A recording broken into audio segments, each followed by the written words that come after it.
Dan Hooker reacts to Dana White announcing his fight against Arman Tsarukyan, which will headline a fight night card in Qatar, co-headlined by Bilal Muhammad and Ian Gary. This fight has been on fans' radars for at least a year now, with it having seemingly one of the few genuine beefs between fighters in the UFC. These two were trading insults on social media, even when their career trajectories couldn't have been farther apart. Now, with Dan on a 3-fight winning streak and Arman being punished by the brass for pulling out of his title fight against Makhachev, making him take another fight before possibly granting another title shot, the two contenders will finally get the chance to punch each other in the face in front of thousands of people and many more watching from their homes. According to Dan, though, Arman's gonna try his best to avoid a striking match, and as soon as he gets punched in the face, he's gonna try to grapple and avoid an exciting fight. The Hangman doesn't think Arman has what it takes to engage in the type of a fight that Hooker himself has many times gifted fans, especially with the kinds of dance partners he's had.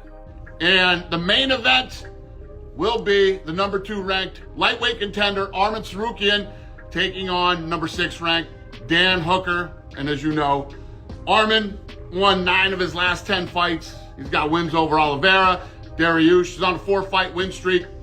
The guy is a dangerous dude. He's taking on Dan Hooker, whom you guys love.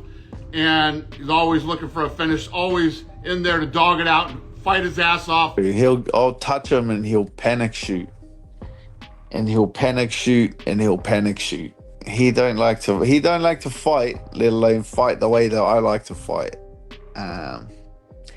He's gonna just shoot and try and grab me and try to get out of there without getting hurt, and that's just not how I play the game. But then the onus is on me to keep it on my feet, keep separated, and to make it an exciting fight.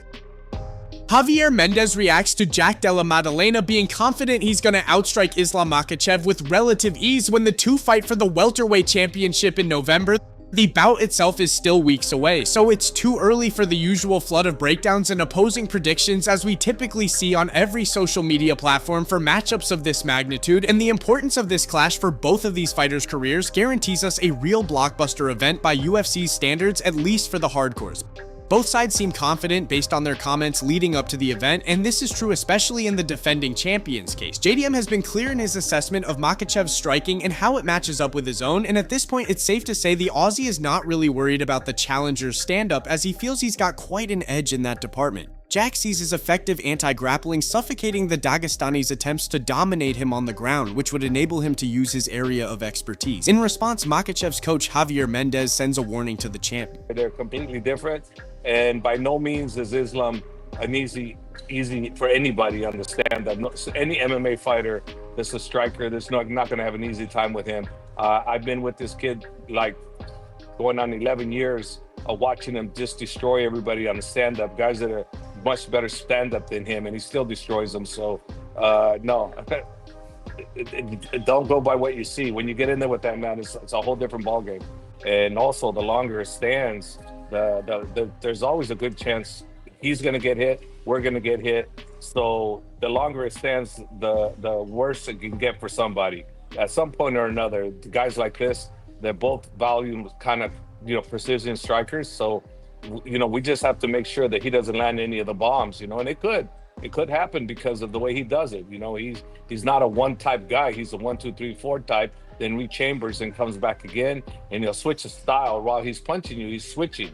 So you're going from orthodox to southpaw, back to orthodox, all ball striking. And that's extremely impressive. Very, very impressive. I'm extremely impressed with that.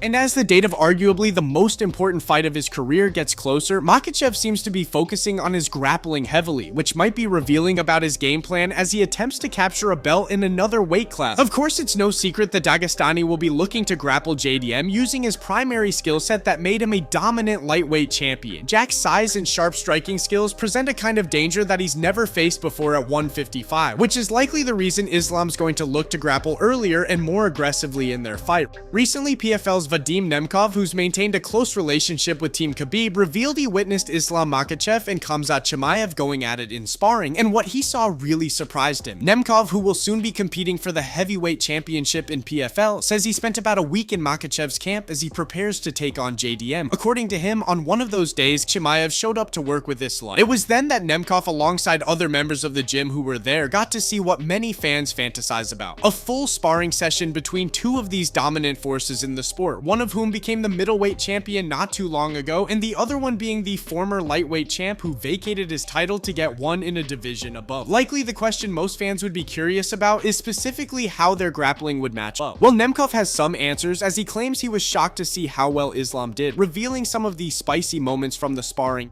Я думаю, там шансов немного, потому что вопрос к выносливости. Я не думаю, что он сильно удивит Ислама в борьбе, но тут он выходит, джеб попал, правый попал, джеб попал и берет, начинает придавливать клетки. Выносливость там выйдет на первый план, возможно. А уровень борьбы — это на втором плане. Big John McCarthy comments on the beef between Alex Pereira and Magomed Ankalaev before their title rematch, and an awkward exchange between the two using a translating tool on a phone as they tried to press one another about some comments on social media, ultimately both agreeing that all of the talk is meaningless because they're gonna be locked in the cage and fight it out soon anyway. Losing his belt to the Dagestani must have done some serious damage to Pereira's confidence in his deadly striking, and we've been hearing many different interpretations of what went wrong for the Brazilian from himself and his team, including his coach and translator. Injuries, weight cut, and tactical errors were all named, but as far as what they're gonna do differently in the rematch in the technical sense, the team hasn't been vocal about the plan. The only interesting thing they've said, which would be an easy guess even without them seemingly revealing this part of the game plan, is the level of activity. Alex plans on pressing the action from the opening bell and working as number one the entire time. As for the peculiar exchange between the champion and the challenger, Big John thinks it's only a positive. At the end, it was the whole thing with Alex basically telling him, look, hey, we're gonna fight October 4th. I'm gonna slap your face. Okay.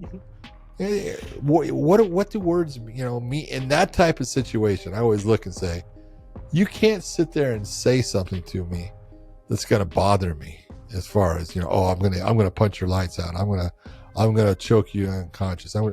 Go ahead and say it. It doesn't mean it's true. Just because you say something doesn't mean it's going to be true. And that's part of building fights. And so I actually think that this whole little thing with the the YouTube look of it, with now with the video of it, it's only going to help selling. It'll help sell the fight. And that's what the main event guys are supposed to do.